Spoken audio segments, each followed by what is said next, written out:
Kosuke bertemu dengan pacar berlangganan yang direkomendasikan oleh Tomo yang bernama Sumire.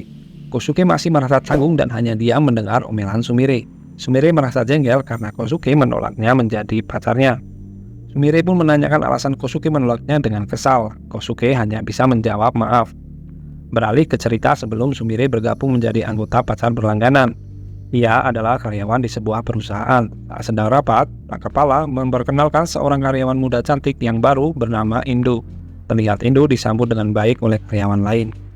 Mereka berencana untuk minum-minum bir di sebuah kafe untuk merayakan kedatangan karyawan yang baru. Sumire sering digoda oleh karyawan lain karena dia seorang wanita. Bahkan ia pernah akan dicium oleh rekan kerjanya. Namun ia tolak karena menghargai kontrak kerja di perusahaan tersebut. Ia menghibur diri setelah lelah bekerja seharian dengan karaoke. Saat Sumire membuka sosial media, dia dihubungi Tomo. Tomo menawarkan Sumire untuk bergabung menjadi pacar berlangganan. Awalnya ia meremehkan penawaran tersebut karena merasa hal itu terlalu kekanak-kanakan untuk wanita seumurannya. Namun karena penasaran, akhirnya Sumire mau bertemu dengan Tomo. Tomo menjelaskan kepada Sumire tentang pacar berlangganan lalu memperlihatkan akun yang sudah Tomo buat untuk promosinya. Sumire menanyakan alasan kenapa Tomo ingin melakukannya. Tomo pun menjelaskan alasannya karena ia pernah dimanfaatkan oleh orang yang ia sukai. Mendengar penjelasan Tomo, Sumire teringat dengan kejadian yang tidak enak yang pernah dia alaminya. Akhirnya Sumire memutuskan untuk ikut bergabung bersama Tomo. Lalu mereka berpisah karena Sumire harus kembali bekerja. Sebelum berpisah, Tomo memberitahu info laki-laki yang akan berpacaran dengannya. Kemudian Sumire menghubungi Kosuke. Ternyata ia ditolak oleh Kosuke. Namun Sumire tidak terima ditolak oleh seseorang tanpa alasan. Kembali ke pertemuan Sumire dengan Kosuke. Sumire yang kesal menanyakan alasan kenapa Kosuke menolaknya, padahal belum pernah ketemu. Lalu Kosuke menjelaskan alasannya, bahwa ia mau bergabung menjadi pelanggan karena ingin berpacaran dengan Tomo saja. Mendengar penjelasan Kosuke, Sumire tertawa, lalu memberikan solusi jika Kosuke menjadi pacar Sumire, ia bisa curhat soal Tomo dengan Sumire. Tiba-tiba Sumire memegang tangan Kosuke.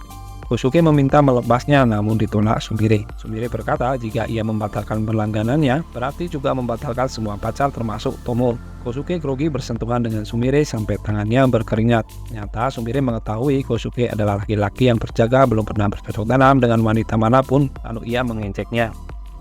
Kosuke merasa kesal, tiba-tiba Sumire mencium Kosuke. Kosuke terdiam. Sumire malah semakin senang dengan kepolosan Kosuke. Sumire juga memberitahu bahwa Tomo sedang bersama dengan pacar yang lainnya. Tomo yang sebelumnya sudah janjian dengan Yori akhirnya bertemu. Tanpa basa-basi, Yori langsung mengajak Tomo ke hotel. Tomo menjelaskan bahwa prosedur pacar berlangganan bukan seperti wanita panggilan yang langsung dipakai, namun perlu ada pendekatan terlebih dahulu. Yori pun mengerti dan mengajak Tomo untuk berkenalan dan minum bersama. Setelah mengenal Yori lebih jauh, Tomo merasa bahwa Yori adalah orang yang menyebalkan. Ia heran kenapa Nachan bisa suka dengan Yori.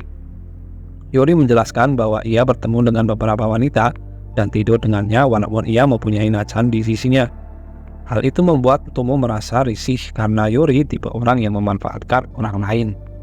Lalu Yori menanyakan apakah Tomo tidak ingin bercocok tanam hari ini. Tomo masih berpikir sebelum menjawabnya, lalu Yori memegang tangan Tomo. Tomo yang sedang di toilet malah merasa bimbang dan kepikiran soal Kosuke.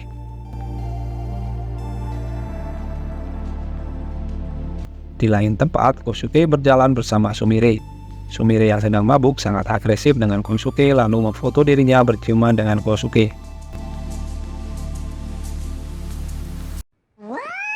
Mereka pun berpisah. Sumire iseng memberitahu bahwa kemungkinan Tomo juga melakukan kontak fisik dengan pacarnya. Sumire ternyata mulai menyukai Kosuke dan berencana mendapatkan Kosuke untuk dirinya. Kembali ke Tomo dengan Yori. Tidak diduga Yori membuat pilihan kepada Tomo jika memang tidak menyukainya. Yori tidak memaksakan Tomo memilih dirinya. Kosuke yang masih khawatir dengan Tomo tiba-tiba menerima pesan dari Tomo bahwa Kosuke disuruh berhenti mencintai Tomo dan Tomo akan bercocok tanam dengan pacarnya yang lain di rumahnya dan mengundang Kosuke untuk ke rumahnya agar bisa melihat sifat aslinya. Kosuke masih tidak mengerti dengan apa yang difikirkan Tomo dengan memberikan pesan seperti itu. Menurutnya, situasinya semakin di luar akal sehatnya.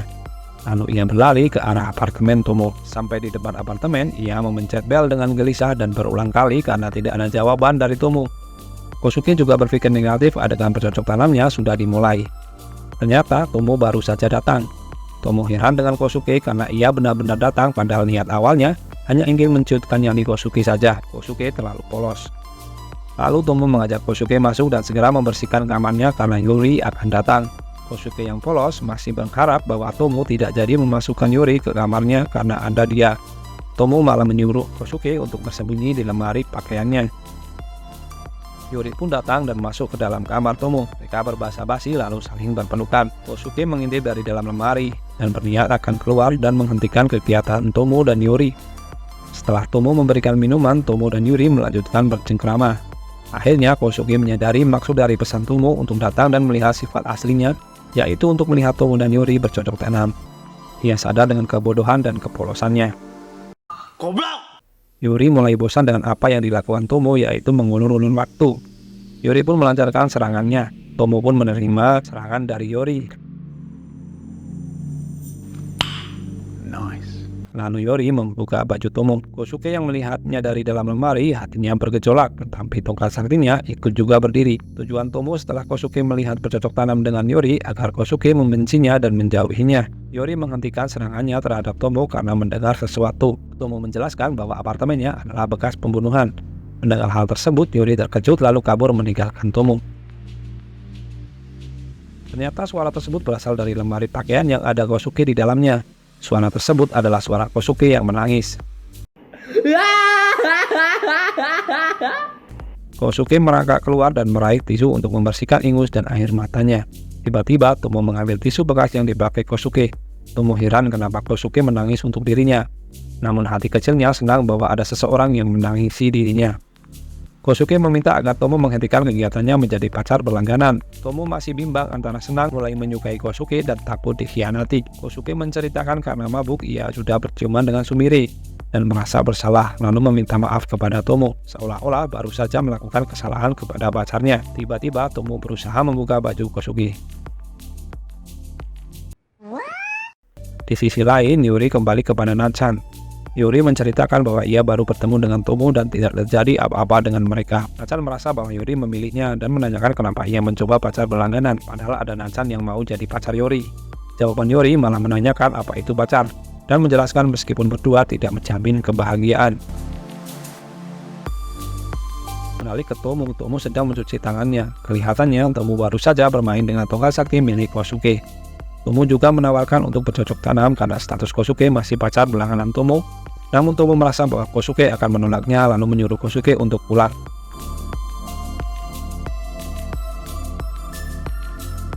Ternyata Tomo masih bingung dengan perasaannya. Ia merasa cemburu dengan mendengar bahwa Kosuke berciuman dengan orang lain. Sungguh rumit ya hubungan mereka. Ditunggu kelanjutan part 3-nya. Jangan lupa subscribe. Terima kasih.